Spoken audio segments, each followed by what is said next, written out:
The Seven Kingdoms actually does have a harvest feast that they celebrate, and while it may not be exactly Thanksgiving, it's close enough because really, the world of Ice and Fire, Game of Thrones, doesn't have a lot of holidays, which is kind of weird because holidays are meant to keep the peasants, or small folk, distracted from their miserable lives. George R. R. Martin based the Seven Kingdoms off our own medieval times, and the leadership at the time knew holidays made for happier little workers that were less likely to, rebel or do awful things. So let's talk about the Harvest Feast in A Song of Ice and Fire in celebration of Thanksgiving today, at least for Americans.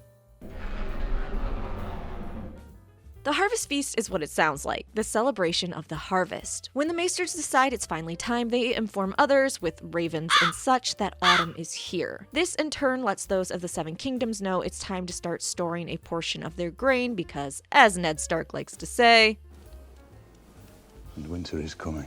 To celebrate this harvesting of food, lords and those that serve them come together to feast on some of it. Partly because you never know how long or harsh the winter would be, so let's get one last party before your maybe death, but also as an excuse for lords and their vassals to get together for important meetings. These meetings are particularly important in the north, where winters mean absolutely some people are going to die. The current lord of Winterfell can talk with his lords and make sure they're doing what is best to keep as many people alive through the bitter cold as possible. This also cuts down on the noble sacrifices that the men in the north are known to do. In the north, if the winter is harsh and food resources are running low, older men will go out in the snow to hunt but never return. They go into the outside treacherous conditions to meet their death in order to leave more food and supplies for everyone else. Obviously, reducing the number of those people doing that is better. Now, we have one great example of a harvest feast when Bran is the Lord of Winterfell after Ned Stark is executed and Robb is waging war against the Lannisters. Though the lords are there to celebrate the harvest with food, drink, music, and dance, they are also there to talk about important matters. As Sir Roderick explains to Bran, the feast makes a pleasant pretext, but a man does not cross 100 leagues for a sliver of duck and a sip of wine. Only those who have matters of import to set before us are like to make the journey. And during these meetings between Bran, Maester Luwin, and Sir Roderick, we see this is true. Lord Manderly wants approval for new customs officers at White Harbor. He offers to mint new coins for King Robb Stark, and he also asks for gold to build a war fleet to strengthen their ports and waters, and make them strong enough to attack Dragonstone and King's Landing if needed. Now,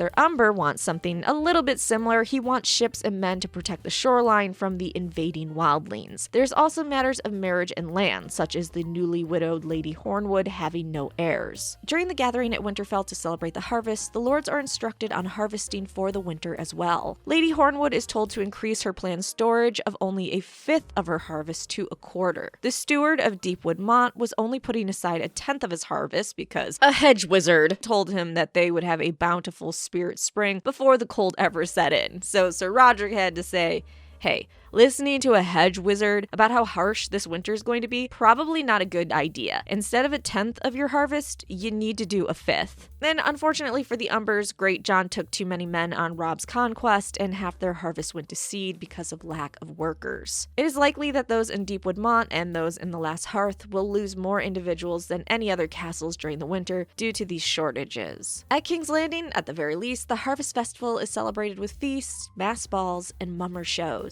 Marjorie Tyrell tells Sansa that at Highgarden they celebrate the harvest by holding a great masquerade the night of the harvest moon. Those that attend spend months on their costumes. So that is the Harvest Feast in A Song of Ice and Fire. Like, subscribe, and I hope you enjoyed your Thanksgiving if you are a United States citizen. If you celebrate Thanksgiving on a different day, I hope that you enjoy that day as well.